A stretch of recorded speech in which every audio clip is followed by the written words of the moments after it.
Okay, we're live, everyone. So we'll go ahead and get started. I just wanted to welcome everyone today to our MWW Talks. If you're following the conversation on Twitter and want to join along, send any questions, have any thoughts to add to the discussion today, just use the hashtag MWW Talks. Today we're talking about going global. So there's been a huge rush to scale in the past few years with social, thinking about how we can communicate globally, taking something from one small market and moving it to multiple languages across multiple channels. But something gets lost in that. And so how can we start to take some of the insights and tools that we've used on a big global scale and now drive it down to a more local level? How can we make things more nuanced for certain cultures, for certain issues, or for specific audiences? So today with me, I'm really excited to have two experts in this field to help us think through this approach and how we might scale down instead of always just scaling up. With me, I have Toby Daniels, CEO and co-founder of CrowdCentric. He's also the founder and executive director of Social Media Week. Toby, you want to say hi to everyone? Hi, everyone. You took that very literally. And then I also have Alex Buznego, who's head of business and digital innovation for the Miami Marlins. Alex, you want to say hi to everyone as well? Hi to everyone as well. Great. So I'm really excited to have both of you here today. I think you'll both have really unique perspectives, and particularly as we think through what are some of the big learnings that we can take away from broader global strategies to apply to a more global or local level, but then also what are some of those things that are must-haves? So when you start to think about engaging a local audience or a very niche audience, what's that one thing you've got to do to check that box and make sure you're doing that well? So with that, I thought I would kick off with the first question for Toby. What are some of the lessons you've learned in building Social Media Week or working with Social Media Week local leaders as you've scaled Social Media Week across multiple markets? Is there any sort of personal experience or learning that you've come out of those scalings and those moves into other markets? Yeah, definitely. Well, obviously we started Social Media Week back in 2009. Originally, we actually hosted the conference just here in New York City, and obviously took a very sort of specifically local view of what was happening in this sort of particular space. But since then, we've grown to more than 25 cities, around 20 different countries around the world. And we now host Social Media Week across 6 different continents. And so we've been able over that time to build, I think, a really unique understanding and perspective of how technology is impacting how we as humans are connecting and communicating. And of course, the change that we've seen, even in just the last sort of 5 or 6 years, has been fairly profound and has had a sort of transformative effect, I think, on society at large. And so, our role, as we see it, really is to continue to capture and curate the sort of various insights and understandings and trends and analysis around how this is all shaping society, and share as much of that with the rest of the world as we possibly can. And over that time, we've started to kind of, I think, look at some of the much bigger and broader and more macro trends that we see that are sort of impacting the world in the most significant way, and certainly that will impact in the next few years. We've basically connected about 3 billion or so people over the course of the last 15 or 20 years, just a little bit shy of half of the planet's population. The key thing for us to all understand, and certainly what we've been looking very closely at during many of our Social Media Week conferences, is the fact that in the next 8 to 10 years, we're going to connect another 3 billion people. So that by around 2022, there will be about 6 billion people connected to each other through social media, through mobile technology. And the key thing there, the most important aspect of this, is the fact that most of those new people coming online and connecting for the first time will be doing so in the developing world, in parts of like Latin America, Asia, Africa, etc. And the question, I think, that sort of naturally that we naturally sort of want to ask is, well, what does that mean? And in particular, how is it going to change society? How is it going to change culture? How is it going to impact business? And how ultimately can humans achieve more in this new connected world where there will be upwards of 6 billion people communicating to each other over the course of the day? And so, what are some of the things that we've learned, specifically in terms of expanding Social Media Week over the years?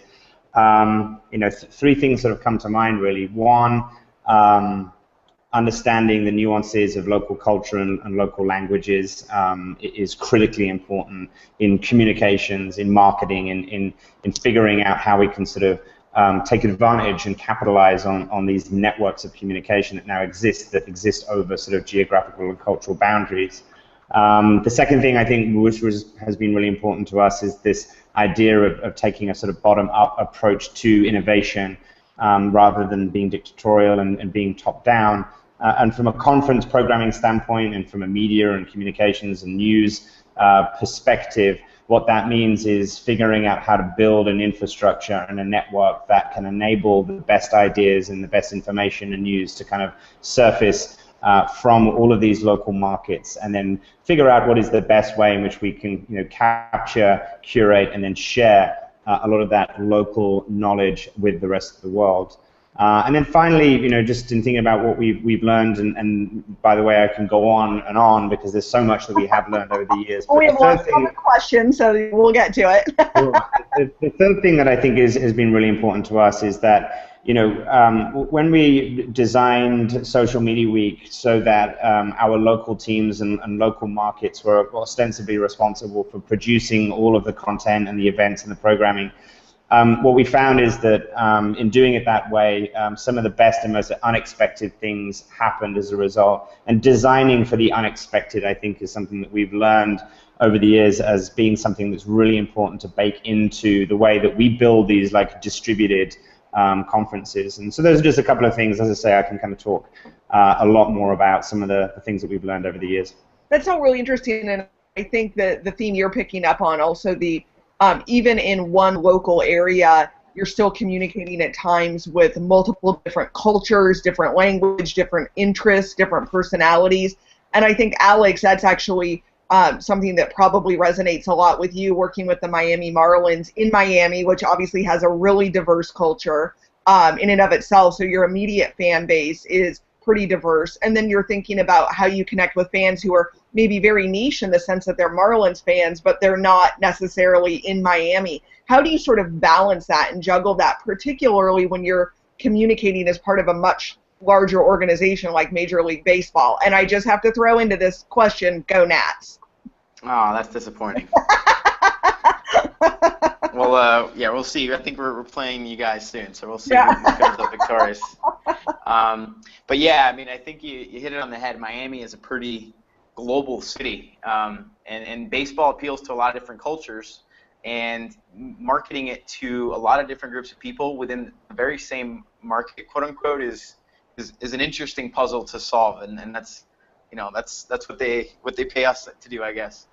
That's our challenge, but Miami's diversity is a beautiful thing in a lot of ways.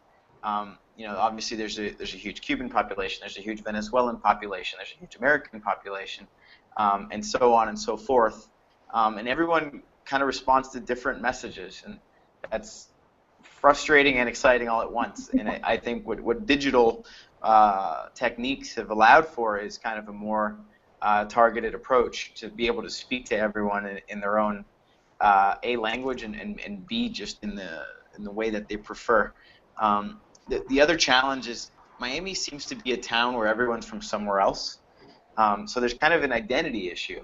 A lot of people feel like they are a Philadelphian living in Miami, or a Cuban living in Miami, or Venezuelan living in Miami. But does anyone really feel Miamian? It's an interesting challenge. And so we kind of splice and dice our marketing in a lot of different chunks. And I think that's exciting, but it also leads to some challenges. Does the person from Venezuela or from the Dominican, let's say, root for the Leones from the Dominican, or do they root for the Marlins? They grew up rooting for the team in the Dominican. So how do we start to chip away at that and say, you don't have to give up your passion for your hometown team, but maybe this is your chance to have your American team. So it's an interesting thing, I'd say, an interesting situation we have here, and probably fairly unique, I'd say, given that we're all within the same market. geographically. But even geographically, there's such diversity. One neighborhood, our billboards are in a completely different language than the others. There's different players on different ones depending on kind of maybe who might be the favorite in different areas. So it's about as global an approach within the same single community as you can probably find. I think our biggest priority as an organization in the last couple of years, and certainly moving forward, is we've made a pretty firm seismic shift toward data, towards understanding more about our customers than ever before, so that we can market to them as individuals, locally, if you will. So we have more data than we know what to do with, right? We know who comes to our games, who buys tickets, who we send emails to, down the list. Being able to unite those pieces of information, make sense of it, come up with insights both at a macro level and micro level, so that we can get to the day where we're talking to each individual as an individual and no longer in a mass kind of way. I think that's our priority, and I think that speaks to the challenges of this kind of global market that we're in. Being able to fine-tune that approach even further, I think, is what data is going to allow us to do.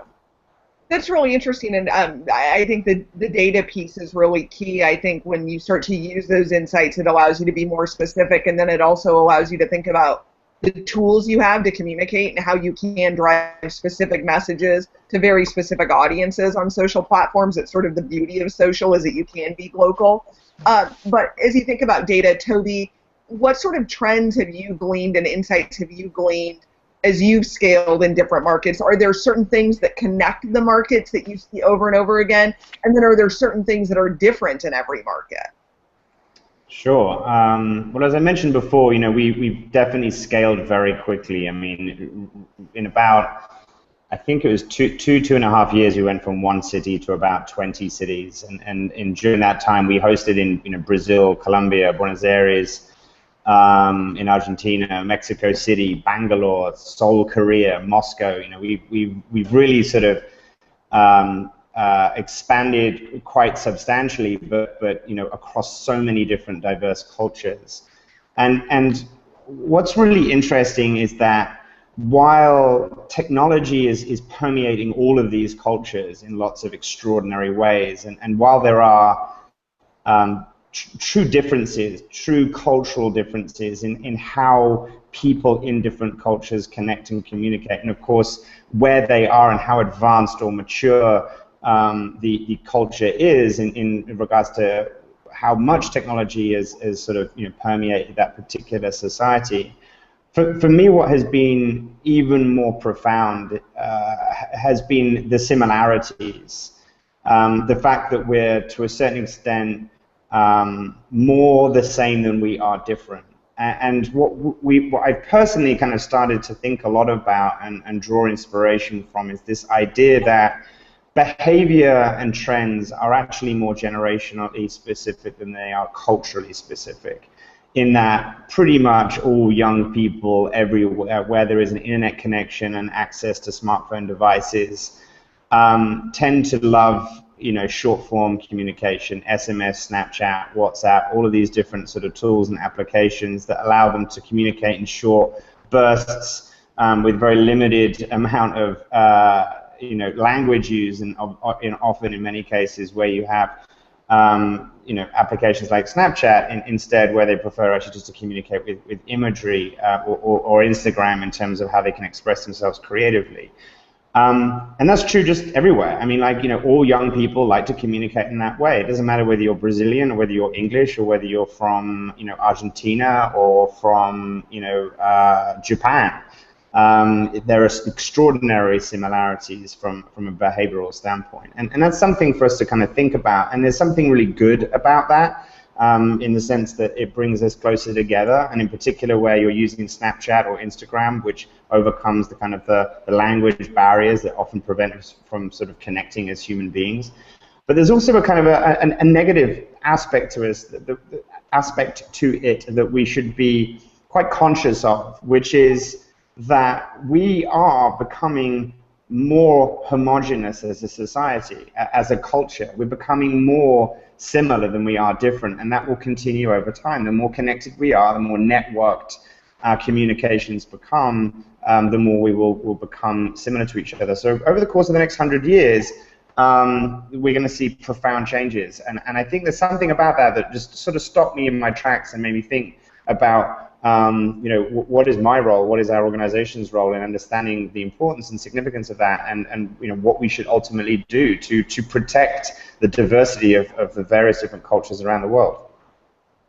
That's really interesting, and I think that ties back to a question that I wanted to ask Alex, which is, how do you add in that local flavor as you start to think about fans who may not be in your own market, but they're huge fans of the Miami Marlins? How do you bring that local flavor on social media to some of those other markets? Yeah, it's an interesting point. So from a business standpoint, our main objective is to drive revenue, which the main way to do that is to sell tickets. We have 37,000 seats and 81 home games regular season.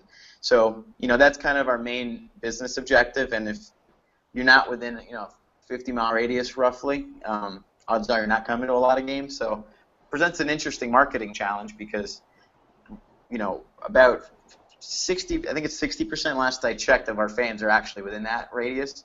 So there's a huge percentage of our fans that it's important to communicate to them. They're not necessarily driving the business forward, but they do serve an incredibly important purpose, nonetheless are very important. So it's an interesting dynamic.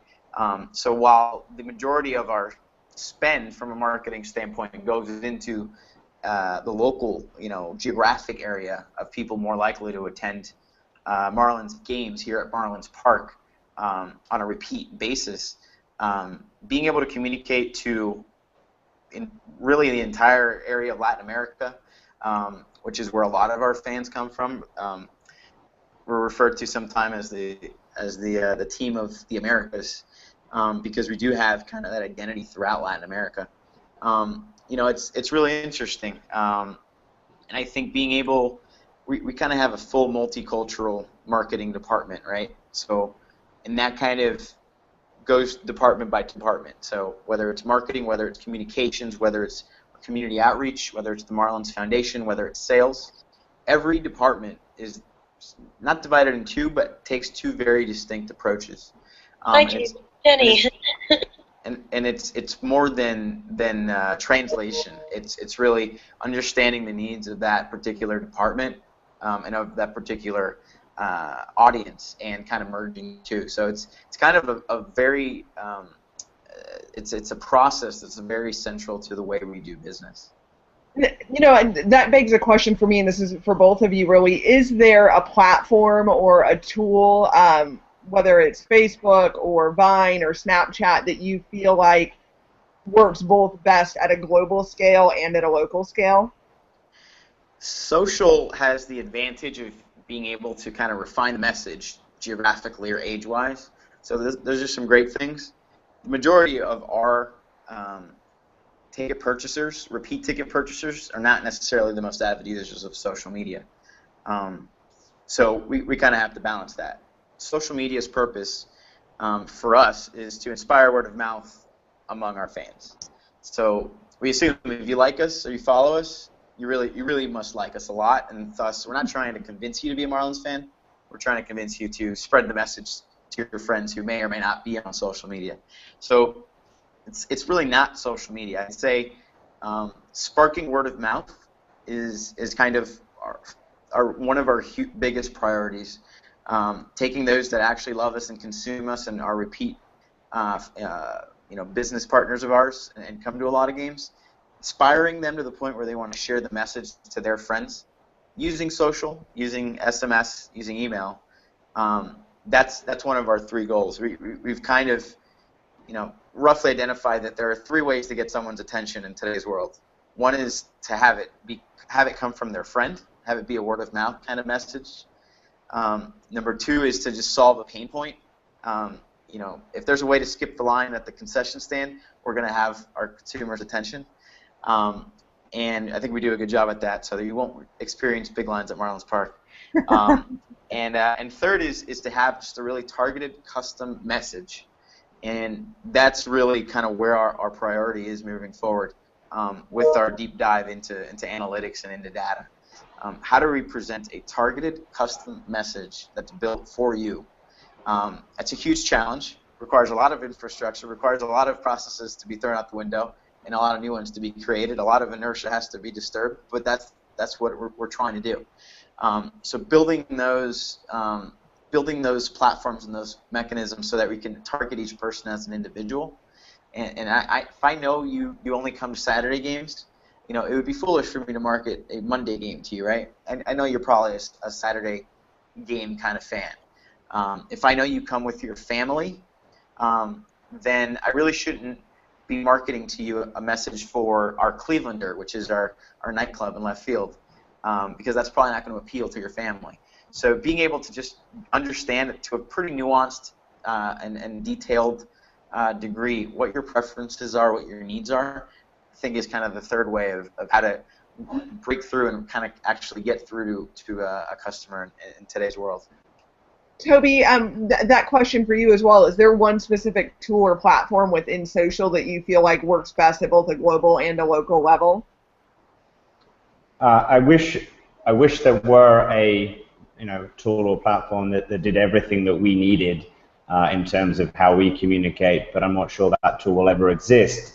We do a substantial amount of communication via email. We have almost 200,000 people that are subscribed to Social Media Week globally, and we're communicating them through a variety of different sort of email marketing channels. And it's very, very challenging to be targeted, even if you know where they are in the country that they're in, and to be communicating with them in Portuguese, for example. It's actually just really hard and resource intensive to be able to do that in upwards of 15 different languages, which I think is what we're probably operating in right now. And then, when you think about all of the various other different tools and channels that we operate, there are definitely some language and also sort of culturally specific challenges that we face every day. I mean, Facebook is by far the most sophisticated, I think, in terms of how it's localized, I think, its platform and its entire operating system. And we operate at the moment 30 local Facebook presences in addition to a global one. And thankfully, there's very little that we need to do in terms of tailoring or customizing them to each local market, because Facebook already does that for you. But having said that, it would be wonderful to be able to publish something in English that then also translates into all the various different languages according to the people that it reaches, but it doesn't do that. So I say Facebook is definitely one of the most sophisticated. Twitter is good in terms of being able to at least translate in real time fairly effectively a lot of the communication that's coming at us, so that we can kind of organize it and think about how we can react and respond and support our community.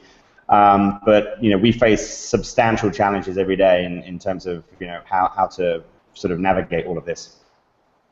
Great. Well, I thank you both for this conversation. It's been really great. And as we close out on our time together today, I just wanted to ask from both of you what you think the one thing brands need to think about from a global standpoint for 2015. So, Toby, we'll start with you.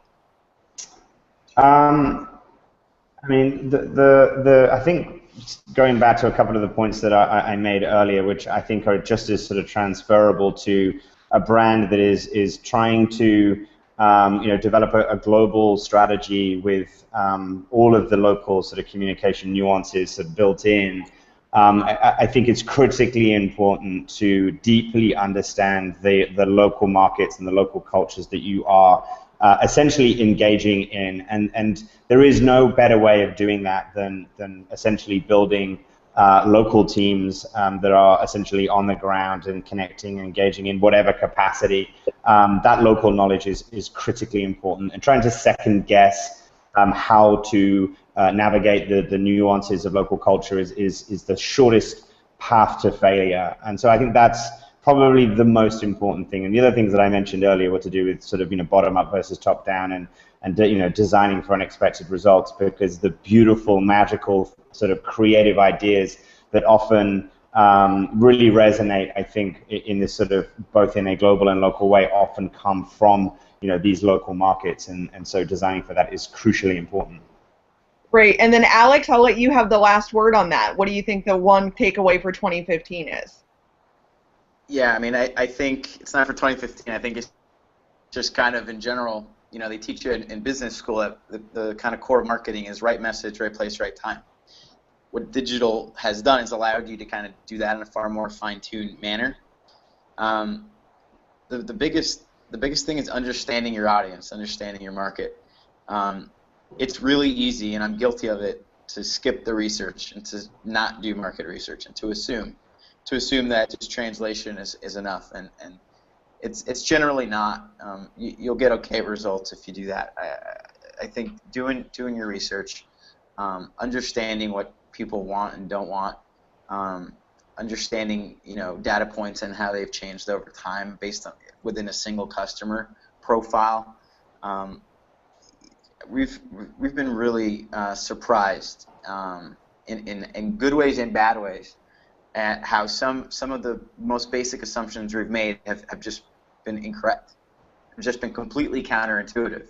It's fascinating, and it's awesome to be able to learn from that and iterate from that.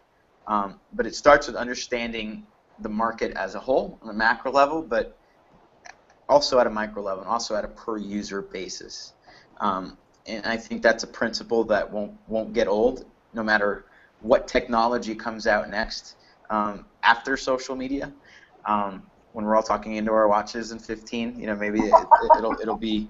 I think it's going to also maintain then. So I think that's kind of the number one thing. Great. Well, I think that the sort of areas where you're both aligned are the really important ones we should focus on as takeaways as we end this conversation, and it's really about knowing your audience. So understanding what they care about, what motivates them, what needs they have that you can meet and help fill. Doing a deep dive on the market, understanding the different cultures, the different languages, and the different opportunities that come into play. Data, obviously huge, using data to not only help understand those different opportunities, but also using that data to help sort of fuel some insights into what your strategy might be and what your messages should be. And then also making sure those messages are really relevant to specific audiences. I think as we think about GLOCAL, to me, it really just means whether you're communicating to a very niche audience in the town next door or on a global scale, making sure that those messages that you create are really relevant to the people you're talking to, and not really taking a one-size-fits-all approach is going to be critical for brands as they look to scale both up and scale down. So with that, thank you so much, guys. We really appreciate your participation today.